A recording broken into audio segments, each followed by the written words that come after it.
नमस्कार। आज हम गीता दर्शन में थोड़ा और गहरा उतर रहे हैं। नमस्कार। भगवत गीता के दूसरे अध्याय के श्लोक 23 से 29 पर आज बात करेंगे। हाँ, बिल्कुल। इनमें कृष्ण आत्मा के बड़े ही गूढ़ स्वरूप को सामने ला रहे हैं। जी। तो आज कोशिश यही है कि इन विचारों की तह तक जाएं, उस सार को पकड़ें जो कृष्ण बताना चाह रहे हैं। बिल्कुल। और ये श्लोक आत्मा की प्रकृति के बारे में कुछ बहुत ही फंडामेंटल लेकिन गहरी बातें बताते हैं।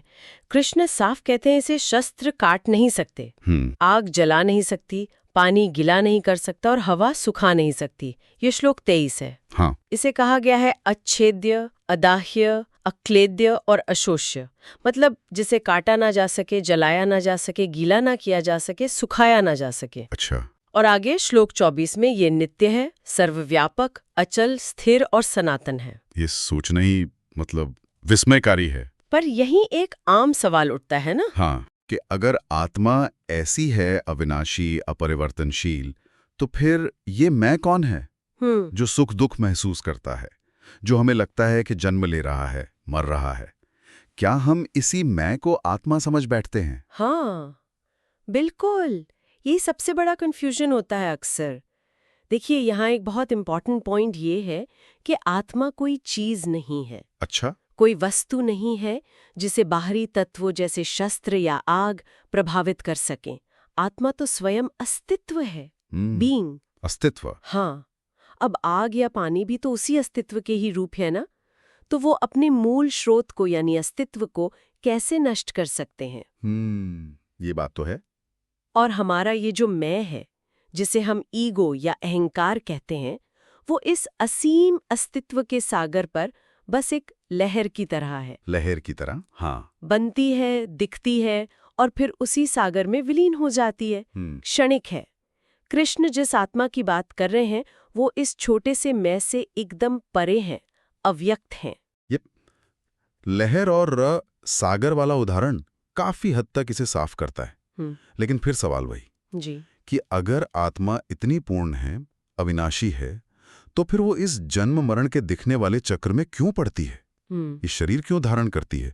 अनुभव क्यों लेती है? हाँ, ये एक पहेली जैसा लगता है। इस पर ना एक बड़ा इंटरेस्टिंग नजरिया मिलता है। अच्छा। सोचिए, क्या हमें आराम का असली मजा गहरे तनाव के बाद नहीं आता? हाँ, ये तो है। या मुक्ति की कीमत वो बंधन के अनुभव के बिना कैसे पता चलेगी? तो इसी तरह से एक तर्क ये है कि आत्मा इस दुनिया में, इस संसार में अनुभव लेने के लिए उतरती है। स्वतंत्रता का पूरा एहसास परतंत्रता के अनुभव के बाद ही गहराई से महसूस होता है। तो ये एक तरह की लीला है। हाँ, कह सकते हैं एक दिव्य लीला, स्वयं को खोकर फिर से पाने जैसी। और ये सब आत्मा के कुछ करने से नहीं होता। आत्मा तो जैसा कहा गया है निष्क्रिय है, अकर्ता है। निष्क्रिय। फिर ये सब होता कैसे है? बस उसकी उपस्थिति मात्र से, उसकी मौजूदगी ही काफी है। जैसे क्लास में टीचर आ जाए तो शांति हो जाती है ना। हाँ। टीचर कुछ करती नहीं पर उनकी उपस्थिति ही माहौल बदल देती है। वैसे ही आत्मा की उपस्थिति मात्र से ही पूरी सृष्टि क्रियाशील है। ये उपस्थिति मात्र से सृष्टि का चलना, ये वाकई गहरा विचार है। पर यहाँ एक इंटरेस्टिंग मोड भी आता है ना, जब लगता है कि अर्जुन शायद इन बातों को पूरी तरह समझ नहीं पा रहे। हाँ, तब कृष्ण अपना समझाने का तरीका बदल देते हैं। बिल्कुल। और ये कृष्ण की संवाद कला का कमाल है। ये श्लोक 26 से 28 में दिखता है, जब उन्हें लगता है कि आत्मा की अमरता का जो गहरा सिद्धांत है वो अर्जुन के शोक को शायद अभी कम नहीं कर पा रहा। तो वो जैसे अर्जुन के लेवल पर उतर आते हैं। वो कहते हैं चलो मान लेते हैं तुम्हारी बात, मान लो कि आत्मा नित्य जन्म लेती है और मरती है। अच्छा, ऐसा भी कहते हैं? हाँ, कहते हैं अगर तुम ऐसा भी मानते हो तो भी हे महाबाहो, तुम्हें शोक क्यों करना चाहिए? महाबाहो। हाँ, देखिए कैसे संबोधित कर रहे हैं, क्योंकि जिसका जन्म हुआ है उसकी मृत्यु निश्चित है और जो मरा है उसका जन्म निश्चित है। जो चीज होनी ही है, जो अनिवार्य है, उसके लिए बेकार में चिंता क्यों? यहाँ वो अर्जुन को महाबाहो, भारत जैसे सम्मानजनक नामों से बुला रहे हैं, उसके योद्धा मन को अपील कर रहे हैं। ये सिर्फ फिलॉसफी नहीं है, ये साइकोलॉजी भी है। ये बात तो है। सबसे बड़ा ज्ञान भी सुनने वाले के हिसाब से ढलना पड़ता है। बिल्कुल। और अंत में श्लोक 29 में कृष्ण एक और बड़ी आश्चर्यजनक बात कहते हैं कि आत्मा के बारे में जानना सुनना या कहना भी एक आश्चर्य है। ये क्यों? हाँ, ये अपने आप में अद्भुत है। सोचिए, करोड़ों लोगों में कोई एक होता है जिसके मन में ये जानने की सच्ची प्यास जगती है कि आत्मा क्या है। कोई विरला ही इस विषय पर गंभीरता से सोचता है। तो ये पहला आश्चर्य है। अच्छा। फिर ये भी आश्चर्य है कि कोई इस गूढ़ विषय पर उपदेश दे पाता है या देने की कोशिश करता है, क्योंकि आत्मा का सच तो शब्दों और विचारों से परे है। हाँ, उसे शब्दों में बांधना मुश्किल है। बहुत मुश्किल।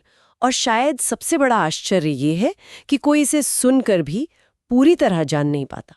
सुनकर भी नहीं जान पाता। हाँ, क्योंकि सच्चा ज्ञान सिर्फ सुनने या सोचने से नहीं आता, वो तो गहरे अनुभव से आता है। आत्मा को विचारों से नहीं पकड़ सकते, बल्कि आत्मा यानी चेतना से ही हम विचारों को जानते हैं। तो आज की इस बातचीत से ये बात और साफ हो गई कि आत्मा का जो असली स्वरूप है वो हमारी रोजमर्रा की समझ, हमारे इस मैं वाले भाव से कहीं ज्यादा बड़ा, गहरा और बिल्कुल परे है। हाँ, ये कोई लिमिटेड व्यक्ति नहीं, बल्कि स्वयं अस्तित्व का आधार है। और ये हमें इस सवाल के साथ छोड़ जाता है कि उस तत्व को आखिर जाना कैसे जाए।